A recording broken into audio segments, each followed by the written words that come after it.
Hello and welcome to the third lecture in the course Remote Sensing Image Analysis and Interpretation, and today's lecture is about feature extraction and image segmentation.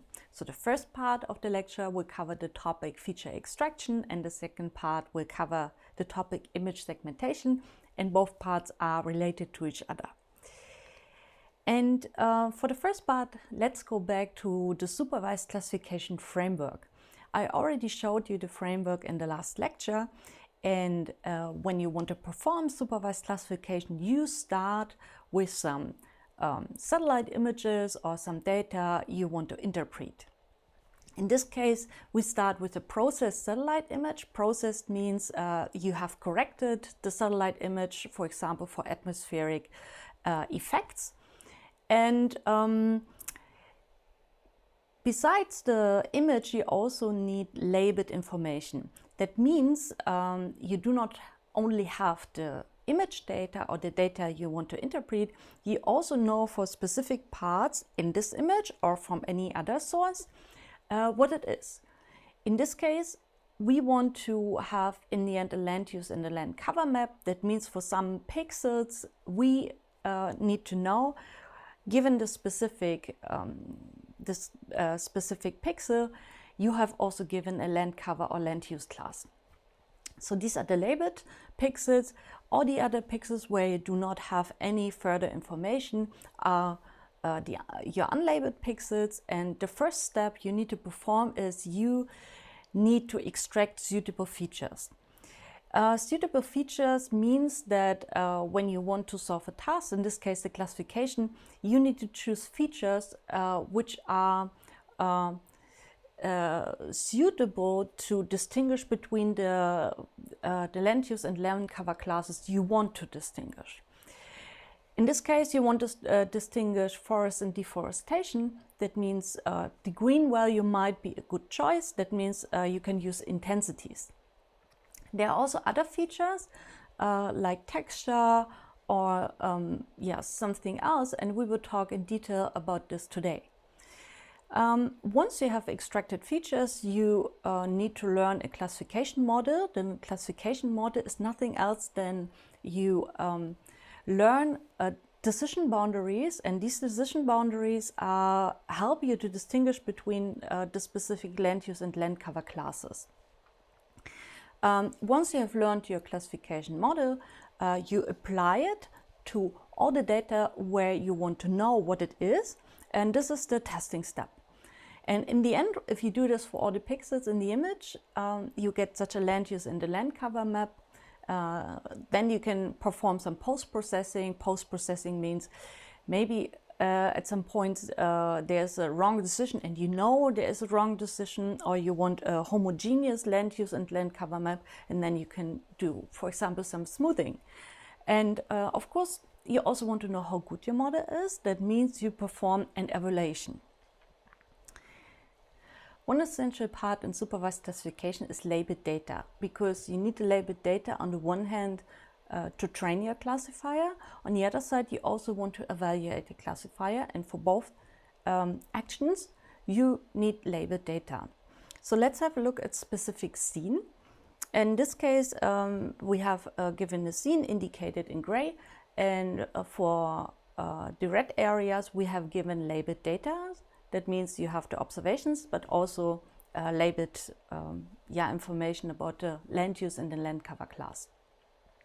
And now you split your labeled data set. So one set is actually used for training your classifier. This is the training data set. And the other set is the testing data set. And the testing data set is used for an unbiased, independent evaluation. And independent and unbiased is important here to mention, because you want to know how good your classifier would react to new unseen data. And this new unseen data might be a bit different, mostly a bit different to your training data. And you want to learn a model which works good on all data samples which are similar to the training data set, and not only exactly on the training data set. And this is called generalization ability. And yeah, this is one important topic in machine learning, that you always want to have a model which do not only work on the training data set, but also works for other data set. And the more and better it works on unseen data, the higher is the generalization ability. And here I collected the steps for the supervised classification, or this, you can go through all these steps every time you want to perform supervised classification. So first of all, you collect labeled data, and you think about the splitting of a training and a test data set, and then you extract suitable features. Then you have the training phase, so you learn a classifier. Then you have the testing phase, that means you apply the learned classifier to the test data and all the unseen data you want to know, the land use and land cover class or any other class you want to have. And then you do some post-processing. This is an optional step, and in the end you need to perform an evaluation, because you need to tell other people how good your model is, but also for yourself, that you can control that you learned a good model. And today, in the first part, I want to talk about the extraction of suitable features. And for this, let's have a look at the satellite image. I already showed you the image several times. This is the Central Park in New York. And now we can think of, okay, which features would be suitable, for example, that I can distinguish between specific classes such as forest or park or building, something like this. And when you have a look at a specific pixel, you can, depending on the sensor you use, you can get specific information. If you have only one band, that means, for example, use the panchromatic band of a satellite image, then you have one intensity. If you have an RGB image, you do not have only one intensity, you have an RGB value, this means red, green and blue, you have three values. When you have a hyperspectral image, you have hundreds of bands. That means you do have a lot of information per pixel, and the number of intensities, the number of single intensity values you get is exactly the number of bands. And you can also get other information, such as a measurement about reflected radar signals, always depending which sensor you used to observe the scene. But when you only look at one specific pixel, you have no information about the context or the texture. So you should be aware of this. And let's have a look at one example. I showed you this image. Imagine you want to distinguish between these two areas where these yellow arrows point to. The one is showing a small lake, and the other is a shadowed area. And the problem is now the intensities are not enough to distinguish between specific classes, in this case urban area and lake, because if you only look at the intensities, the intensity would be nearly or exactly the same. So when you want to extract features, you want to reach a specific goal. And this goal is to extract the features which solve a given task as good as possible. And this given task is that you want to distinguish between specific classes. And when I talk about suitable features, I mean features which have a few characteristics. And one desirable characteristic is that your features should have a high discrimination power. That means when you work with the specific features, it's easy for you to distinguish between the classes. That means it's easy to discriminate between all the classes you want to distinguish. Another desirable characteristic is that you want to have robust features. Robust means, in this case, when you change the features a little bit, you do not want your decision boundary to change a lot. Think of observations you take and think of sensors, satellite sensors, for example.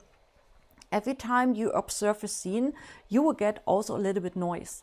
And you do not want to have that when you have a different kind of noise or a different amount of noise, that your decision boundary changes a lot.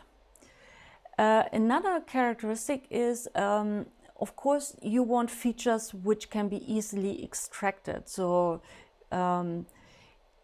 it's when you have too complicated features, it means that it may be computational intense or also labor intense that you extract them, and this is not a characteristic which is desirable. And generally, we can speak about some kind of rule. So when you have a lot of complex features, when you think about a lot of which are suitable features, what can I extract? Normally, you can have a more simple classifier. With simple, I mean, in the best case, a linear classifier. But if you do not think a lot about which features you want to extract, that means if you have simple features, it mostly means you need to think more about how can I learn complex decision boundaries. So it's always good to find a compromise between them. And I want to show you one example about discriminative features. So what you normally have, a standard remote sensing task is like this. You have given intensities, for example, green and infrared. And generally, you need to learn a complex decision boundary between the classes to distinguish between them.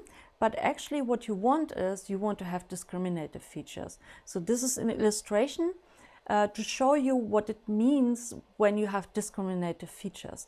So on the right side, you see that if you have a good feature, a suitable feature 1 and 2, you can learn a linear decision boundary, and this is much easier and also much more stable than a complex decision boundary, which is also mostly challenging to learn. So far, I only talked about information and features you can extract from one pixel, but I already told you that with this procedure, you will not get any information about the structure or context, texture, something like this. That's why you can extend this pixel-wise feature extraction by including the neighborhood. And what you do in this case, the easiest way is to just take one pixel and also take the neighboring pixels, and then you concatenate all this pixel information. That means you have an image patch, and then you vectorize all this information. In most cases, you take all the columns and then you concatenate all the columns one under each other. And the larger the neighborhood, the higher is the feature dimension. So in this case, you have 9 pixels. So 1 center pixel and 8 neighbors. That means you have 9 feature dimensions. If you go to feature space, you have a 9-dimensional feature space. And the neighborhood can be patch-based, as I showed you here, but it can also be region or segment-based. And this is exactly what I talk about in the second part of the lecture today. And I told you what you can do is you take all the columns of this image patch and concatenate them under each other. The problem is now it's not rotation invariant. That means if you rotate the image patch, your feature vector will not be the same, but actually the content in the image is the same. So an alternative would be that you take, for example, the standard deviation or min-max. So what you do here is you take all the information which the neighborhood contains, and then you extract a new feature from it. So for example, the standard deviation would be that you take all the pixels, in this case 9, and then you compute the standard deviation, and this gives you and this is an indicator about how rough the scene is and how the values, the intensity values vary in the scene. Another possibility besides the standard deviation in the min-max value is a sorted histogram. A sorted histogram is that you first decide on bins, and in each of the bin you count how often specific gray value occur in the image patch. So the bin is nothing else than the range in which you count how often a specific intensity occur. So here for the image patch, I decided on 3 such bins, one for light gray values, the others for medium gray values, and the other for dark gray values. And each of the bin contained 3 values. If you normalize the histogram now, you have 1/3, 1/3, 1/3. And you can see, even if you rotate the image patch, the extracted feature will be the same. One problem is here, you need to choose hyperparameters. So first of all, hyperparameters are all the parameters which influence the result of your classification, but do not belong to the parameters which define the decision boundary. So hyperparameters is, for example, the number of bins for the histogram. And this is exactly some problem, because if you decide on a lot of bins, it might be very sparse. That means you do not have a lot of values, and it might be not robust enough. But if you do not have enough bins, it might not be characteristic for a specific scene. And speaking of a lot of bins, let's come to high dimensional feature spaces, because I want to spend a little bit more discussion on high dimensions and high dimensional feature spaces, because this can be a problem for classification. So first of all, you must be aware that all extracted features are points in a high dimensional feature space. So for example, when you consider a whole image patch, you can take all the pixel values and concatenate them, and that means vectorize them. And the number of elements you have is exactly the dimension of the feature space. So this is exactly the transformation from the image space to the feature space. And nearly all operations are done in the feature space.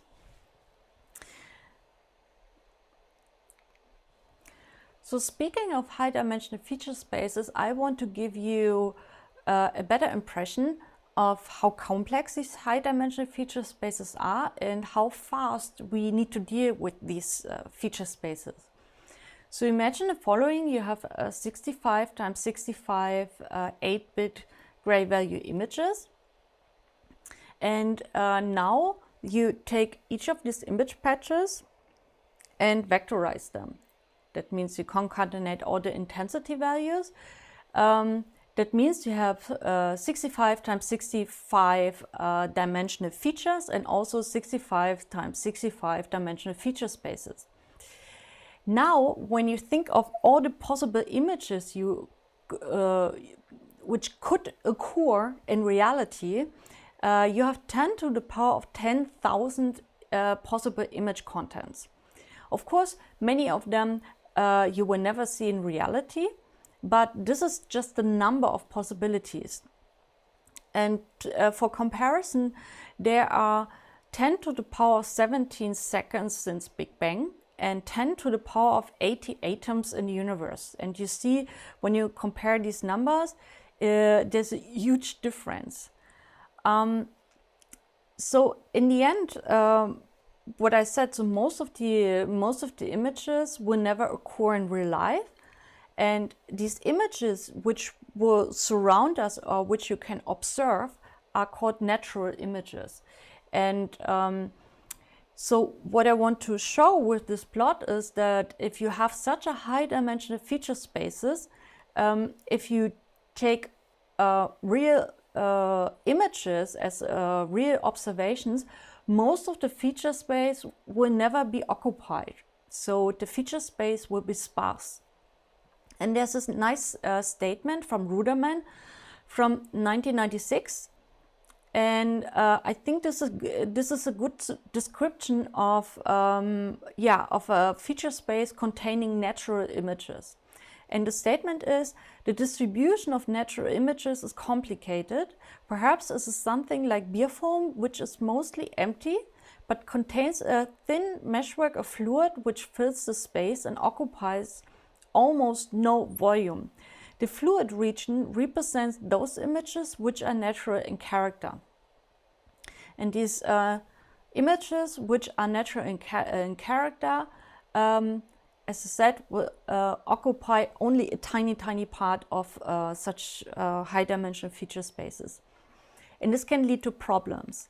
And so, as I said, the high-dimensional feature spaces are mostly sparse.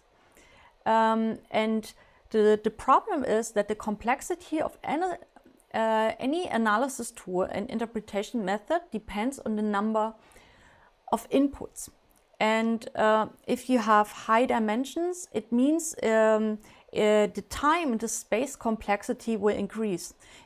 Thinking of just how much storage you need to store the information of such high dimensional spaces.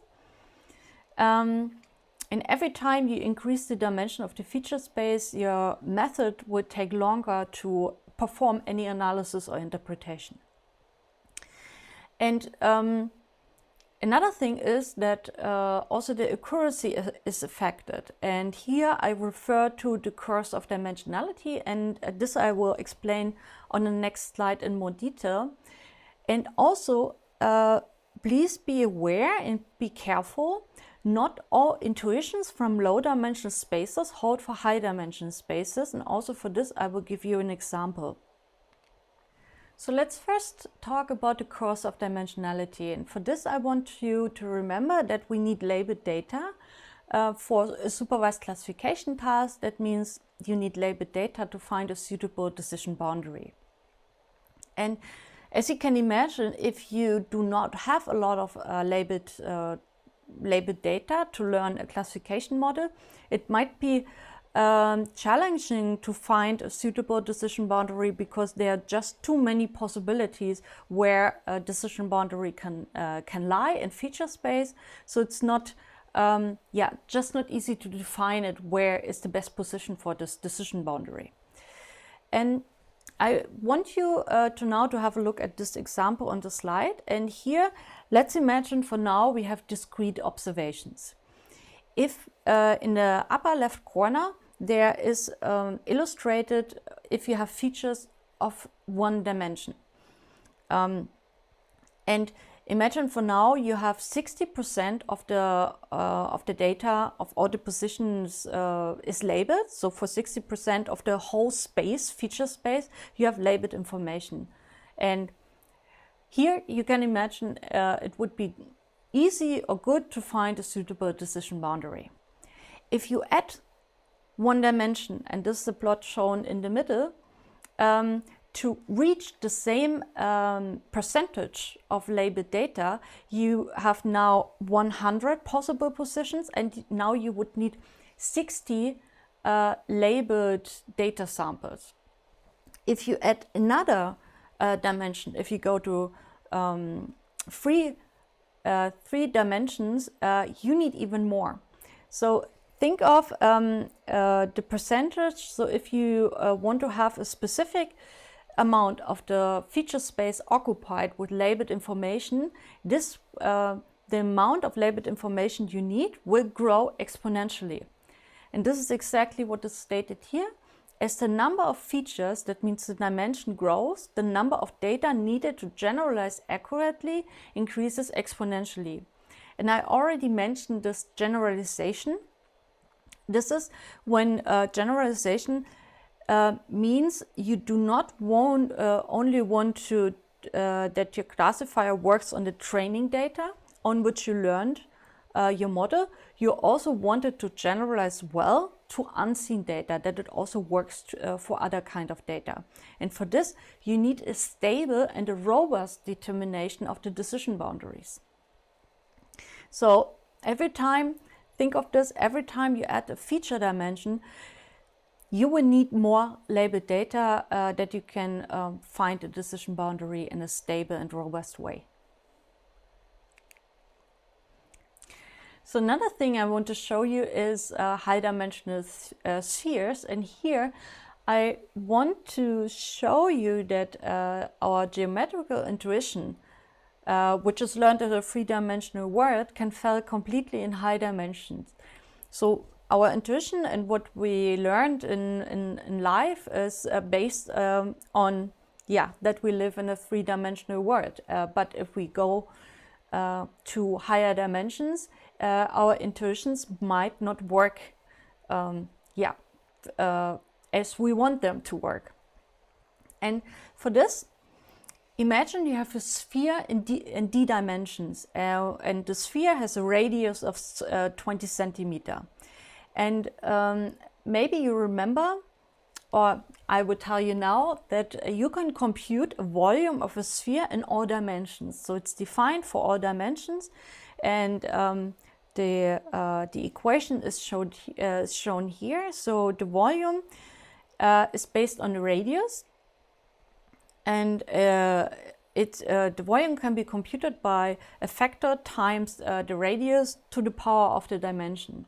And this factor depends on the dimension, but for 2 dimension, you might know from school, it's 2 pi r square, and for 3 dimension, you might also know this, but you can also compute the volume for higher dimensions.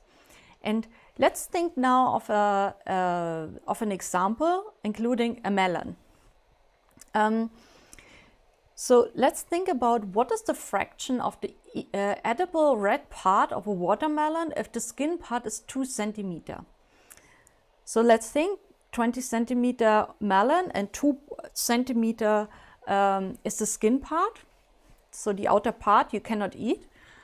And if you now compute the fraction illustrated here with this equation, you will see that in 3 dimensions, that means our world, you have about 73% which you can eat of the whole melon. If you go to 7 dimensions, it's less than half of it. If you go to 20 dimensions, it's only nearly 1/10 of the inner part which you can actually eat. And if you go to higher dimension, it's nearly only skin what you have. And this is an intuition which, you need to, we don't have this intuition, but you need to be aware that this might be a problem if you work in high dimensional spaces, because this applies to distant measures, not only volumes, but every time you compute something with data samples, all these measures behave differently when you are in lower dimensional spaces than in higher dimensional spaces. And so it's good that we live in a 3-dimensional world and we can buy melons here in our 3-dimensional world. So here's another illustration underlying this problem. Illustrated in this plot is the volume fraction of the outer part versus the radius fraction of the outer part. So you can see on the y-axis, this is the volume fraction, and on the x-axis is the radius. And here illustrate is nothing else. If you increase the radius, how will the volume behave? And if you have 1 dimension, this is a linear relationship between volume and radius, but if you go to higher dimension, you will see even if the radius compared to the of the outer part compared to the whole sphere is very small, the volume will be a lot. So it's not. Every time you change the dimension, if you go to higher dimensions, this relationship would change between these 2 measures. And this is something you need to keep in mind. After speaking of all the problems and challenges, I will also give you some good news. Remember, I was talking about the beer foam and how you can compare the distribution of the natural images in feature space with beer foam. And this is exactly what can be exploited by analysis techniques and interpretation methods, because high-dimensional real data mostly has a lower effective dimensionality and is locally smooth. That means natural images in feature space or some real data does not lie somewhere in feature space. It's mostly, they lie on so-called manifolds. So what you can do in the end is you can project this kind of data to a lower dimensional feature space and can work with with it in a lower dimensional feature space, or you can work locally in higher dimensional feature space. So this is a good news, and this is also I want to talk a bit more in the next slide. So when we extract a lot of features, so if we work with high dimensional feature spaces, there's a possibility only to work with the essential information, with the relevant information. And if we imagine for now we have a high dimensional feature space and information in it, now you can perform feature selection or another feature extraction step.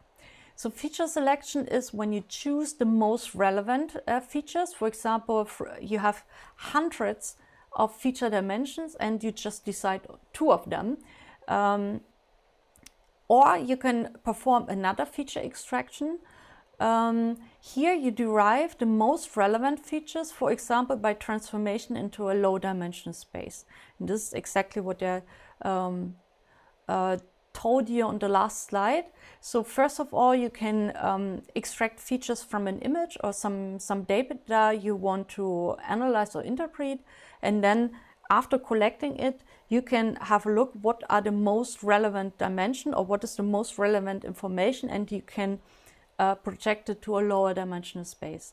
And when I talk about relevant, I mean informative or non-redundant or discriminative. For example, you do not want to have feature dimension which only contain noise.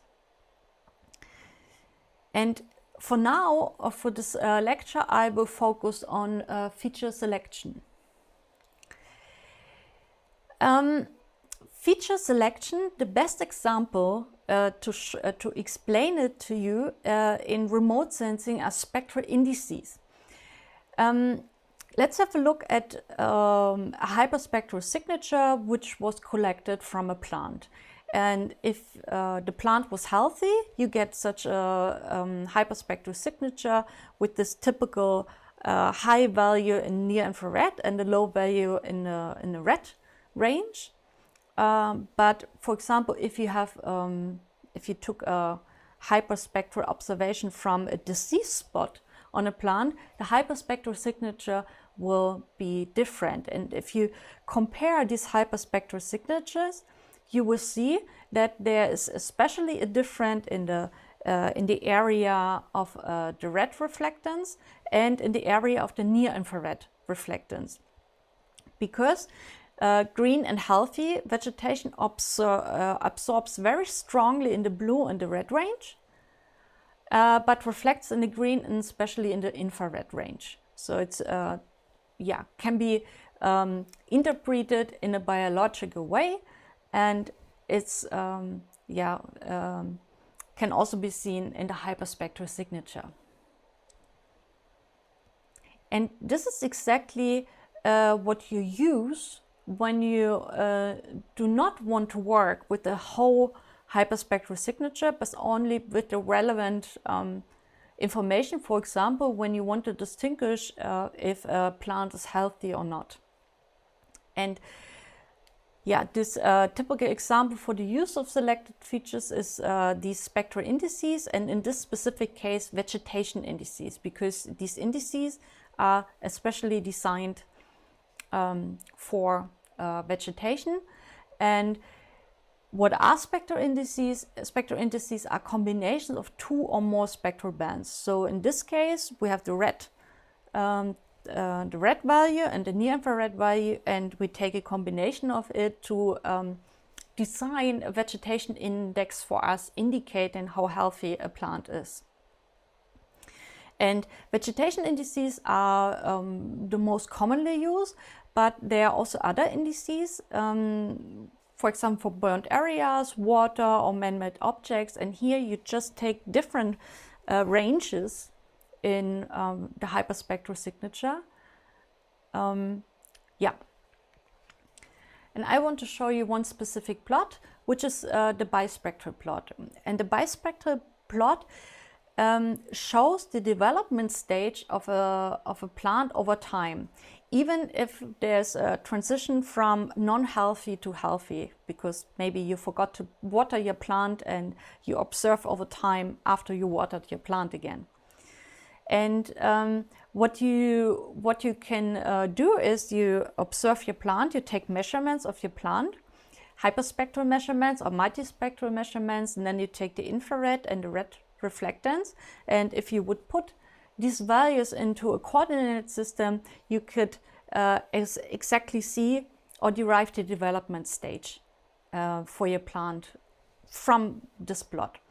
And the nice thing about spectral indices and vegetation indices are that they are interpretable.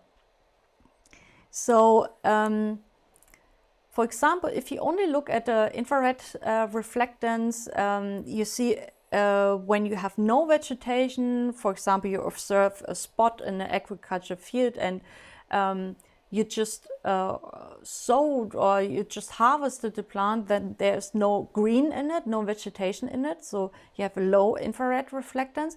But if your plant grows and it gets healthier and the infrared reflectance increases until it's close to harvest, and then it's harvested again, and so on.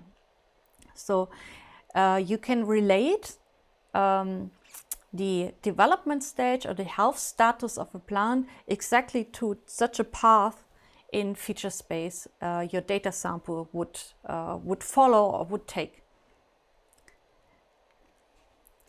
And one of the most commonly used vegetation indices is the NDVI. It's the Normalized Difference Vegetation Index. And here you use the near-infrared and the red reflectance. And it uses exactly these two and compute a vegetation index from it. So you can see it's a near-infrared minus the red divided by near-infrared plus red. And this index takes values between -1 and 1. And -1 is an indicator that there's no or dead vegetation. And if it's 1, it indicates that there's healthy vegetation. So this index, if you compute it, for example, from a hyperspectral or multispectral image, you can use to detect vegetation in this image.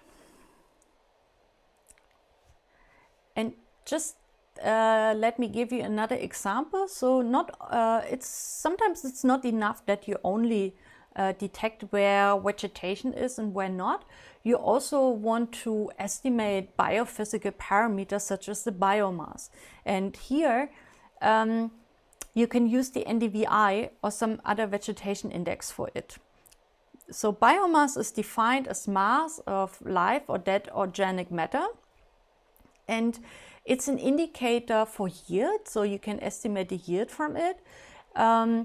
Or also you can use it for resource management, and also it's an important parameter for breeding because the biomass is a quality feature. But the thing is, the biomass you cannot measure with remote sensors. So you need another indicator, another proxy for it, and you can use the NDVI as proxy for biomass.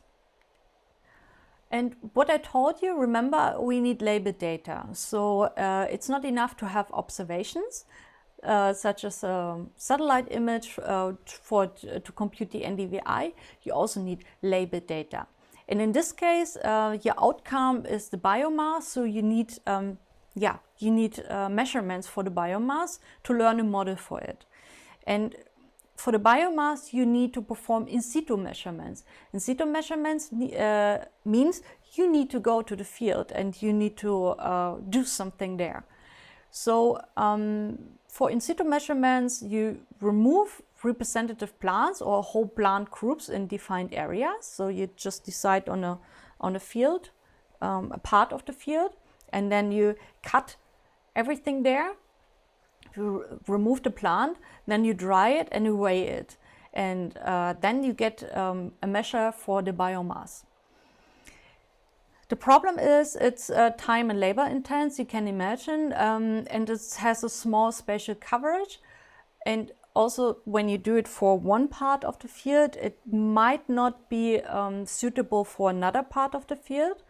But you need labor data, and if you do this for this part, it's very accurate because you're there and you're just doing it, not only by photo interpretation. No, you do it and you measure the actual outcome you want to have. And also it's indispensable for development and evaluation of automatic methods. So as I said before, you need labeled data. Without the labeled data, you cannot learn models in a supervised way. So for this example, for the biomass estimation, you have sensor images from which you derive the NDVI, and as an outcome, you have the biomass. And if you have it for the same, of course, you need it for the same scene. And then you can learn a model from it. So what you can see here is an example for winter wheat in Beijing. And you have a Landsat 5 image. From this Landsat 5 image, you derive the NDVI, and you have not only one image, you have specific points in time. For this, you have 3 points in time showing different development stage of plants. That means a different amount of biomass. On the x-axis, you have the NDVI. On the y-axis, you have the biomass. And if you take only one time step, the first one, you can see, oh, there's nearly a linear relationship between the NDVI and the biomass. The good thing now is, when you now only have a satellite image and you only compute the NDVI for another unseen scene, you can derive the biomass from it. This is the overall goal when you learn such a regression model. You want to apply the learned model to unseen scenes where you did not have in situ measurements. But if you have a look, if you take all time steps, 3 time steps, first of all, what you see in the right plot is there's not anymore only a linear relationship. Now it's a more complex relationship. And also you can see one problem in the very right part of the plot. Because if you have a steep slope of this regression model, you have a huge variation in the biomass, but only a small variation in the NDVI. That means here in this part you have a low accuracy. That means if your NDVI changes a little bit, your biomass would change a lot. And because you have noisy observations, it might happen that you get unreliable estimates for your biomass when the NDVI is high. And this is actually a shortcoming of the NDVI, and you just need to be aware of it. So sometimes it might happen that you only have a sensor which gives you RGB values and no near infrared. And for this, you can also derive some vegetation indices. And for example, the green-red vegetation index, the green chromatic coordinates index, or the axis green index. And all these indices are derived from specific combination of green, red, and blue channel. And here you can see one example from from vegetation in a scene. This is a close range image, and when you compute these different kind of indices, you can see that they're more or less suitable to show how healthy the vegetation is, but all of them give a good indicator where vegetation is and where not. So to sum up for the first part of the lecture, what I showed you are spectral indices, and I showed you that they are intuitive. It means if you have a look at the near-infrared and the red reflectance, it can give you an indicator about the health status or the development stage of plants.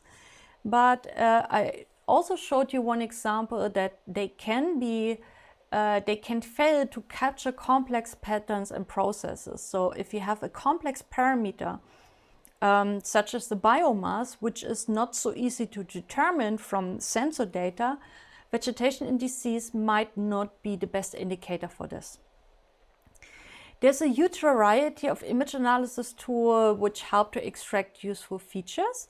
So I showed you here that you can take the intensity values or you can include the neighborhood. What I did not show you is all these image analysis tools which are out there.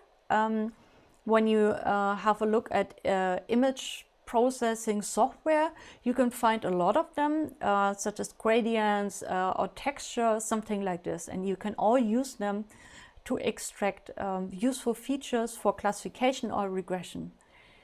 And I also showed you that high dimensions can be dangerous, and so it's not so easy to work in high dimensional feature spaces, and it might also decrease the accuracy of your learned models. So think about dimensionality reduction, and as one example I showed you here feature selection. So if you have a lot of feature dimensions, just decide and select these feature dimensions which contain the information you need to solve your task. And in the second part of the lecture, I want to focus on the topic of image segmentation. And now you already heard a lot about image features and what you can extract. And I want to use all this knowledge you now have to go to the topic of image segmentation and how you can do it and for what you can use it. And I want to motivate image segmentation with a simple example. So let's assume you have given a comic image. And in this comic image, your task is to classify each pixel into person or background. And when you think of the classification pipeline, there's specific actions you need to take. For example, learning your classifier or applying your learned classification model to all unseen samples. And if you have a closer look at this comic image, you will see that many pixels have exactly the same value. And now you could question, do I really need to perform all these actions for independently for each pixel? Or can I summarize similar pixels beforehand and just perform one action or multiple actions for this group of pixels instead of all these pixels independently? And this is actually a good way to go, and this is also the idea behind image segmentation, so that because sometimes you have huge images, you have a lot of data, and you try to save computation time, and this is a good way to do this. So before I showed you the comic, of course our world is not a comic world, and it's a little bit more complicated, but still the idea remains the same. And if you have a closer look again at our agricultural field in the desert, you will see that some of the neighbored pixels are very similar. So the idea would be that you group them beforehand, and then you can treat the segment and perform one action or some actions for the whole segment and not all the single pixels in it. So in each segment you have a high redundancy, and here you could save computation time. And this is exactly how such an image segmentation would look like afterwards. And here the idea is, as I said, instead of taking each single pixel and perform classification or the training or the testing, you take instead all the image regions, and so you can save a lot of time. And here there's one tool you need, which is clustering. Clustering is the problem of grouping similar data points and represent them with a single token. So as I said, so you can you group pixels together, and you group them together in cluster, and this whole procedure is called clustering. And clustering is important for image processing and image understanding. I will show you how you can use clustering for image segmentation. And here I want to mention that it's unsupervised. Unsupervised means that there are no labels involved. So clustering and image segmentation is performed without any label at any point. And so clustering can be used for image segmentation, and the goal is here to break up the image into similar regions without the training data. That means unsupervised. So what you want to have in the end is you want to have specific regions in the image where you know here all the pixels have similar characteristics. And this is exactly when we speak of homogeneous regions. So when they have similar characteristics, that means they're homogeneous in one feature. And this feature can be spectral, spatial, or semantic. Mostly it's a mix of them. And I mentioned this already in the second lecture. There is a difference between image segmentation, where you just have a look at the spectral values of your observations, and semantic segmentation. Of course, if you have information about semantics, you could also group semantic features, but mostly you do not have them. That's why for now we focus on spectral and spatial features. And I also want to remind you that as I said before, the actual computation is not done in the image, although you compute the image the segments in the image. You perform all the actions in the feature space. So what you do is you have an image, you have intensity values or some other features which are extracted, and then you go to the feature space, and here you perform the clustering.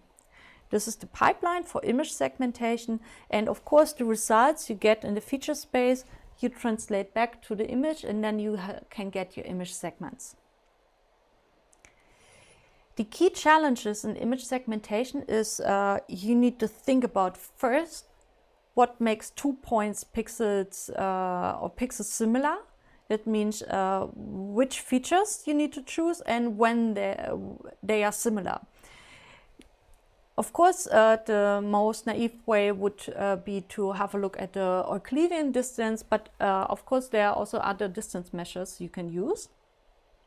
And how do we compute an overall grouping from pairwise similarities? And this point comprises challenges like how many clusters? Can we find clusters in one step, or is an iterative procedure? Can one point belong to more than one cluster, and so on? In this lecture, I will give you the basics about some clustering algorithms, and yeah, of course, there are more sophisticated and more advanced clustering algorithms you can use. And I want to mention another thing, because you might read in the literature about superpixels, and it's not that different from regions or segments, but mostly We speak about regions and segments when they can be of an arbitrary size.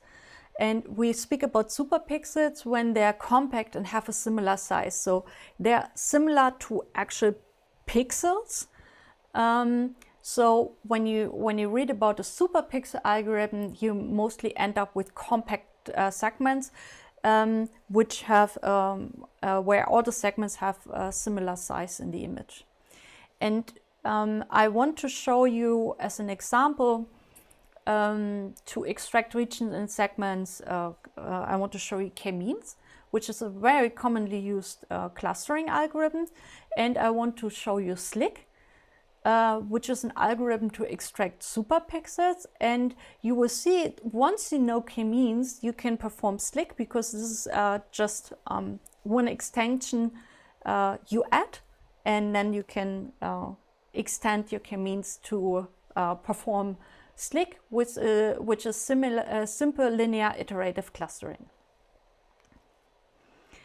Okay, let's have a look at k-means clustering. So k-means clustering is one of the most commonly used clustering algorithm, because it's very easy to understand and also easy to compute. And the goal is here to partition the data into k clusters. So imagine you have an image and you took all the intensity values from the image and put it in the feature space. And these samples I illustrate here can be seen as samples in the feature space.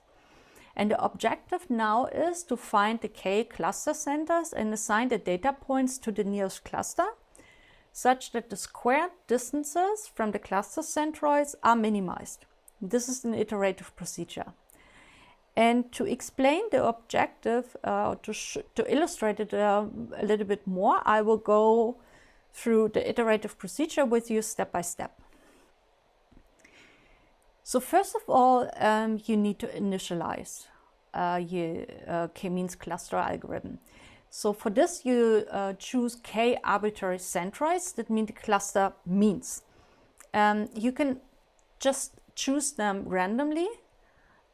In this case, I decided for two clusters, a blue cluster and a red cluster. And I set these cluster means to exactly where the crosses are. In the first step, you assign each data point to the closest centroid. And here we use Euclidean distance for it.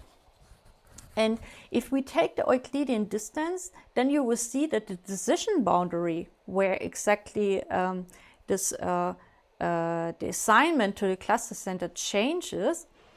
So the decision boundary between these two clusters is a straight line. And this is the same principle as a Voronoi diagram, and this is exactly what happens when you use Euclidean distance. So you assign them, and then you compute the centroids of the clusters to the mean of the data points assigned to them. So you take to compute the mean for the red cluster, you take all the points which are assigned to the red cluster and take the mean. And the same for the blue cluster. And these two steps are repeated until convergence. Convergence can be, for example, when the assignment of the points do not change anymore, or when the mean does not change that much anymore. So now you computed the new means for the k-means clustering.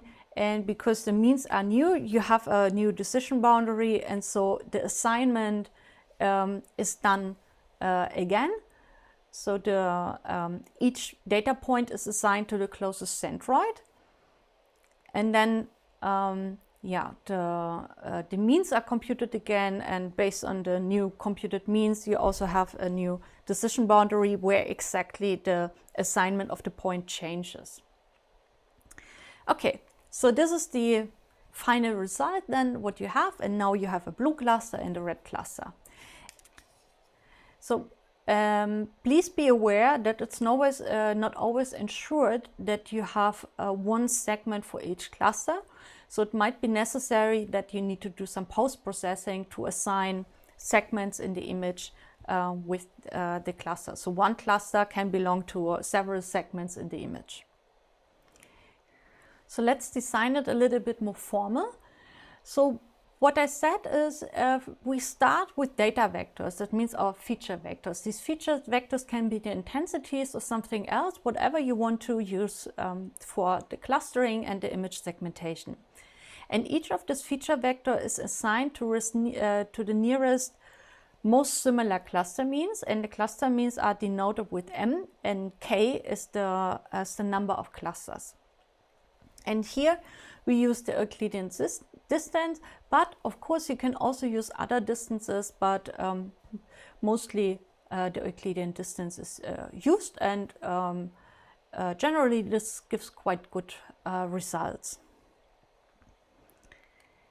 And overall is what you want to optimize when you perform clustering is you want to have an assignment of each point to the closest mean.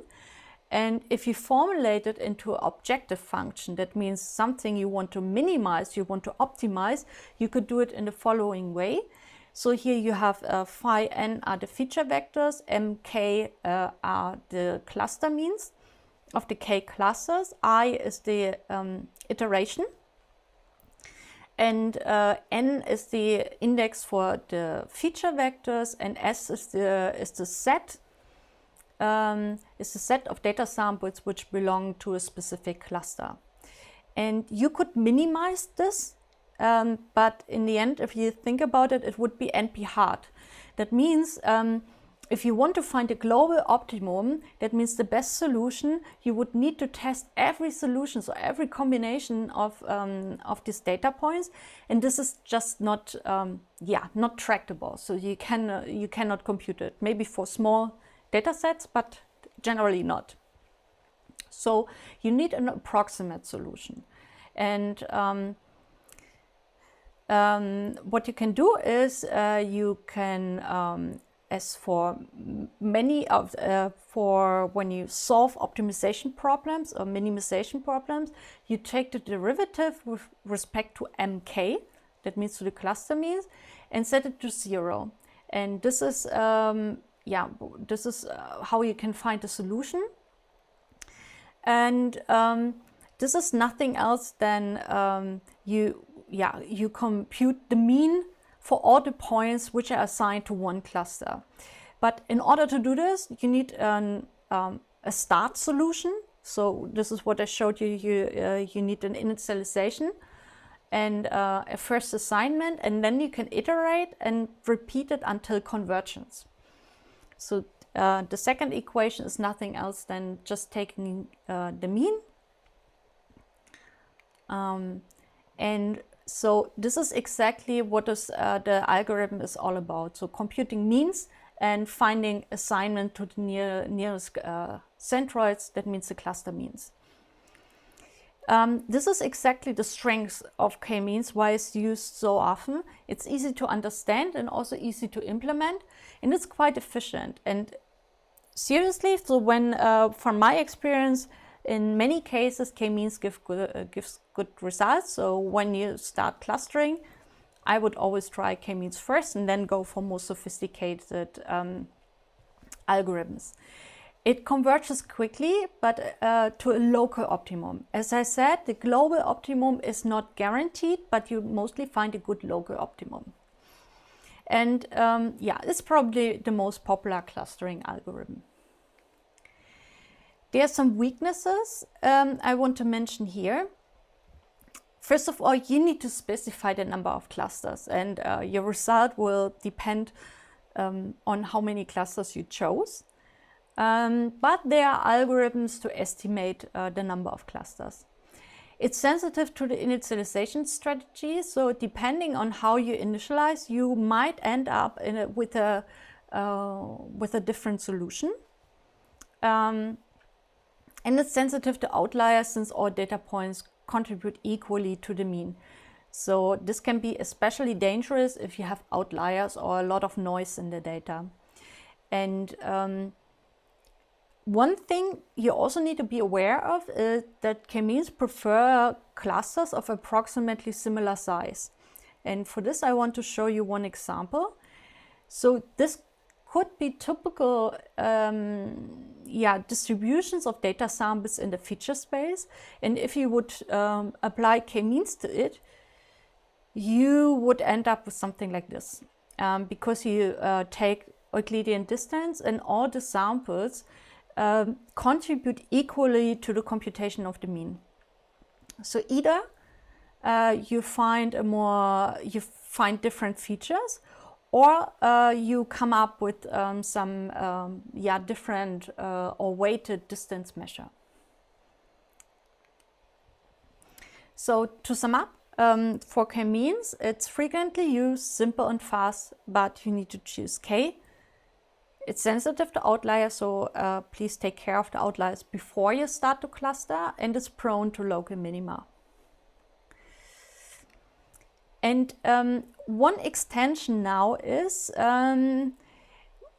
so now when you use k-means for image segmentation, you might end up with very with segments of arbitrary size, and maybe the segments are not what you wanted to have. You want to have more compact segments.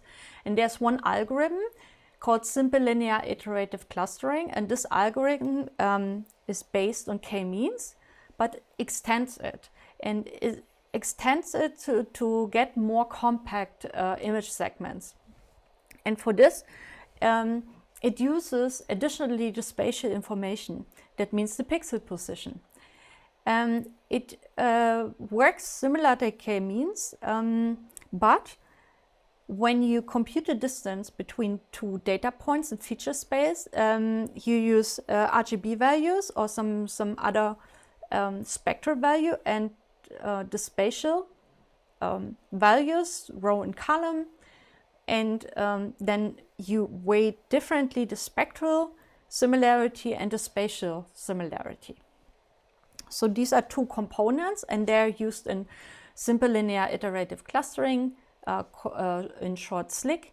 And for k-means, normally you only use spectral values for comparison. So how is it defined more formally? So on the one hand, you have the spectral difference between the feature vector phi n and the cluster mean. And here you have RGB or another color space, or some other intensities, for example, from a hyperspectral image.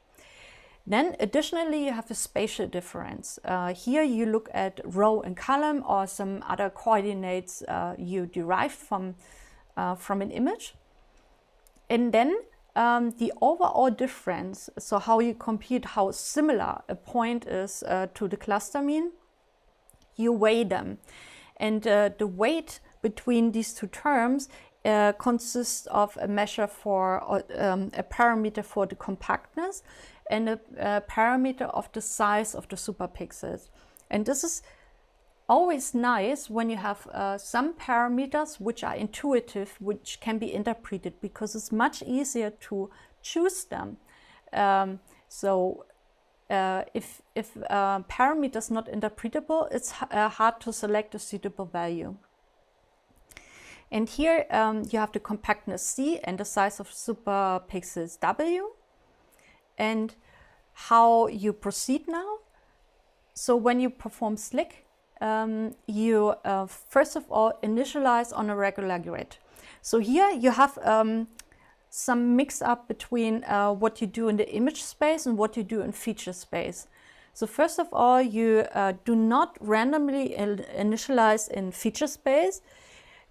Instead, you go to the image and you initialize your feature, your cluster means on a regular grid in the image. And then you have a look how these samples, and you put them in the feature space, and this is where you start. This is your initialization. Then there's some additional pre-processing. You shift the cluster means to the smallest gradient in the nearest neighborhood. To explain this, when you want to have image segments, you want, especially when you have a look at spectral values, you want image segments which are homogeneous in their spectral values.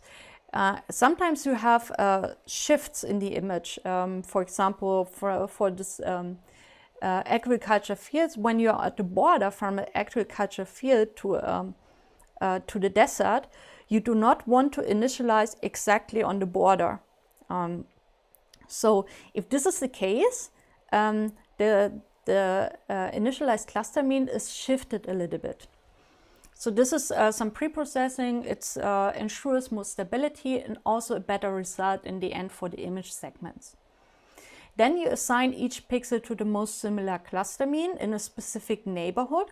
So this is quite similar to k-means, but here you restrict the assignment a little bit so that the segments, there is not a huge change in the assignment in the feature space. This is all to ensure afterwards that you have compact segments. So when you have an initialization, you just want to locally optimize it, not that you change a lot in the image segmentation. And the next step is to compute the new cluster means. It's the same as k-means, and then you repeat step 3 and 4. So it's the same as for k-means, but just a little bit more restriction in the assignment to the nearest cluster mean. And in the end, you force connectivity, that you do not have a compact cluster and a compact image segment and then another image segment in it. So it's just then they're fused together. These are some post-processing steps that you, in the end, get such nice results as illustrated here. So this is one example for SLIC when you have roughly 5,000 segments and small compactness value. If you increase the compactness value, remember the C is one part of the weighing between the spatial and the spectral features.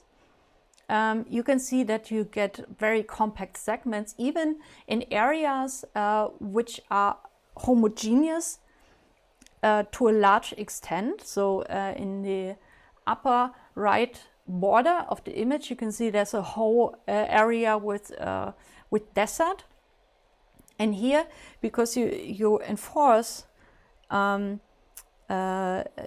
superpixels that they are nearly of the same size, you get such a result.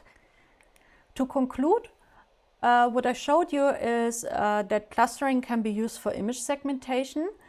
However, it's here you need a suitable selection of features, and this is not only important for the classification, but also for the clustering. So if you would choose different features, you would end up with a different image segmentation, and image segmentation can be used as pre-processing step for classification.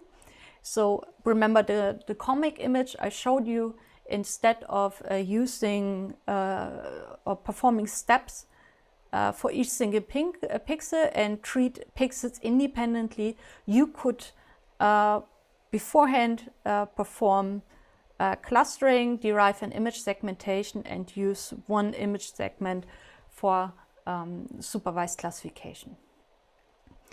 With this, thank you very much for your attention. I hope you learned something today, and I hope also we will see each other in the next lecture, which is about the Bayes classification.